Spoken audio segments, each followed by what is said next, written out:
Hi y'all, what's going on? Y'all already know we finna talk about episode 2 of Bad Boys that just dropped on Zeus. Let's get into it. So it still end off with Rel and Big Lou fight. Big Lou still popping his gums like he just didn't get his ass beat. Like, shut the fuck up, Big Lou. You already got your ass whooped.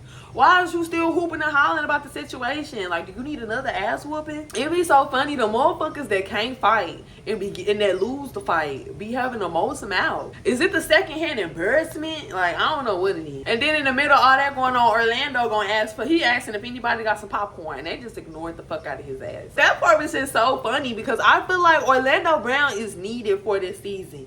He gonna give us them small little laughs and them serious moments that we need. So it turned out to be just a whole nother misunderstanding, you know?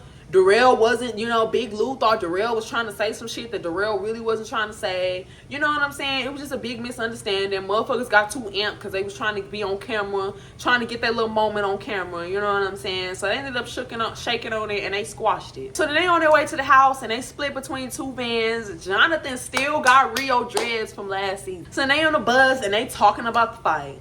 They talking about the fight that when Jonathan snuck Anthony and Chef D jumped in. Big Banger let it be known that he not really fucking with Chef D. And I agree with Big Banger. I don't fuck with Chef D. Prince talking about how he don't want to beef with nobody, especially Jonathan. Jonathan is too big and he just trying to steer clear. And Prince, that's smart. Prince seems like the only smart nigga. They said he's talking about the fight and everybody kind of agreed that Chef D was doing way too fucking much. He shouldn't have jumped in the fight. So then we get to the house. The house is big and nice, y'all. The house look nice. Jonathan gonna pick his room first. And I'm glad Jonathan got a room because I know Jonathan will beat somebody's ass over a room. So I'm glad he got him a room. Chef D having a problem trying to find himself a room. He really thought he was finna share a room with Jonathan. Jonathan was like, nah, nigga, you're gonna have to find your own room. So Chef D going around looking for a room. He needs somewhere to lay his motherfucking head. They gonna put Carry On in the room with the bunk beds. And I ain't like that because Carry On was one of the OGs. I feel like the OGs should have had decent rooms. They should have had decently assigned rooms. I don't like how they did Carry On like that. But Carry On was a good sport about it. Like, he wasn't tripping off of it. So then Rel, Chef D, and Big Banger, they all in Rel room. And they talking about the fight again. And at this point, I'm tired of niggas talking about the fight. They've been talking about the fight the whole episode. So Chef D standing on the fact that he didn't jump in the fight. He said he didn't jump in the fight. And it was just weird to me because at first Chef D said he didn't even see Jonathan fight Anthony. And then in the same breath, he turned around and said that he waited for Jonathan to finish before he started fighting Anthony. So it's like, which one is it with your weird line ass? I can't stand Chef D, big teeth ass. So then Chef D trying to debo Banger about his room. And Big Banger ain't going for it. Big Banger like, nigga, you better go find your own motherfucking room. This my shit, nigga. Like, started trying to debo him out his room. I'm glad that Big Banger stood his ground and let him know, like, yeah, nigga, you might not know me, but I'm not the one. And that you gotta cut shit short from the jump. You gotta let motherfuckers know from the jump that you not the one to play with. You gotta let motherfuckers know up front just like that.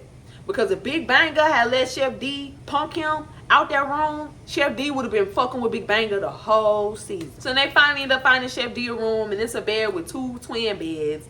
And I'm just like, shit, this better than nothing. Whole time that it was an extra room for you. So you was finna try to fight Big Banger over his room for nothing. So the guys, they all just chilling in the rooms, talking, getting to know each other. And Prince let Orlando Brown know, like, look, man, they be paying you out on the internet to be crazy and just to be this deranged motherfucker.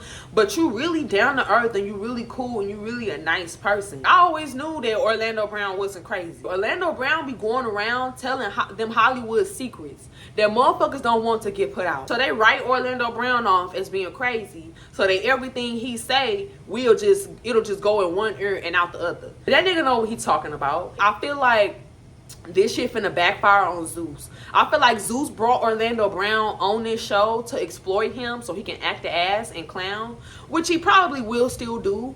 But at the same time, I feel like this gonna show him in a better light. Like, motherfuckers finna see that Orlando Brown is not as crazy as motherfuckers painted him out to be. So then niggas going to find the basketball court. They out on the basketball court playing around. And Orlando Brown ended up hitting Raz B with the basketball. But you could tell that shit was an accident. Raz B, he a cool dude too. Like, he shook it off. He didn't try to do too much for the cameras. Like, you can tell out of everybody, Orlando Brown and Raz B, they know who the fuck they are. And they comfortable with who they are. So they not finna be the ones trying to show off a camera time. They know they don't gotta do too much to be seen. Like, nigga, I'm Raz B, y'all see me. I feel like anybody else, they probably would have tried to fight over Orlando Brown hitting him with the ball, even though it was an accident. So they bring up Anthony in the fight again. They made this whole episode about Anthony and Jonathan's fight. Prince like, man, I'm tired of talking about Anthony.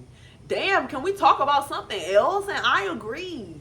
Like, Anthony ain't even made it to the house yet, and he just been the topic of conversation. Like, this is the man of the hour right now. Make it to the kitchen. Niggas is still talking about the fight in the kitchen. And I'm not gonna lie, I can skip through this part, because I'm just tired of hearing about this fucking fight. Okay, it's the same shit. Did Chef D jump in, or did he not jump in? Did Jonathan sneak Anthony, or did he not? Like, damn. I can't wait for somebody else to fight in the house. That way it could be a new topic. Anthony finally pull up, and I'm just like, finally. Niggas been talking about Anthony all day. Anthony pull up and he having a conversation with Kyrian and Darrell, and Anthony just saying, like, you know, he letting them know how he felt and how shit went down, but at the same time, he trying to tread lightly because he don't know who he can trust. So then the rest of the house come and join everybody downstairs, and everybody starting to see the Anthony back in the house. Anthony trying to have a conversation with Jonathan, trying to come to an understanding, come to terms. And Anthony was basically just trying to let Jonathan know that his feelings was hurt behind the whole thing. You can tell Jonathan was just over it. Jonathan don't really give a fuck about the friendship no more, unfortunately. You can just tell. And then Chef D was talking about how he just felt like it was sad to see Anthony beg for Jonathan to fuck with him again. And I wouldn't even say that it was sad to see. Like, you can tell that Anthony genuinely want his friend back. Anybody that kept up with the Bad Boys season 1 know that Jonathan and Anthony was real friends. Like, they had a real friendship. So you can just tell Anthony just wanted his friend back, and that's all it was. So then Chef D get in his feelings because Anthony said that they was never really, him and Chef D was never really real friends. And Chef D get all upset and in his feelings behind that. But it's just all like, if Anthony felt like you wasn't a real friend, then you wasn't a real friend. Chef D is just so lame to me. He want camera time so bad, and you can tell that he trying to be somebody that he not. You can tell Chef D not about that life for real. Anthony's just trying to have a conversation with Chef D. Chef D getting all loud and turn and amp, and it's just all like, you just trying to do too much. You trying to draw attention to yourself, and for what? And so then as he arguing with Anthony, he gonna go and swing on Anthony, knowing Anthony hand fucked up. Like, what was the point in all of that? Like, I can't stand Chef D. We need to come up with a plan to get Chef D up out of here. Of course, Zeus cut it off at the fight scene. They notorious for the fight cliffhangers. That was pretty much the end of the episode. I don't like Chef D. Chef D is my least favorite on this episode. I can't even say his name without seeing teeth. But that was pretty much it of the episode. You know what I'm saying? That's all I got for y'all this week. Make sure y'all show my channel some love. Subscribe to my channel, like my video. And I'll see y'all next week.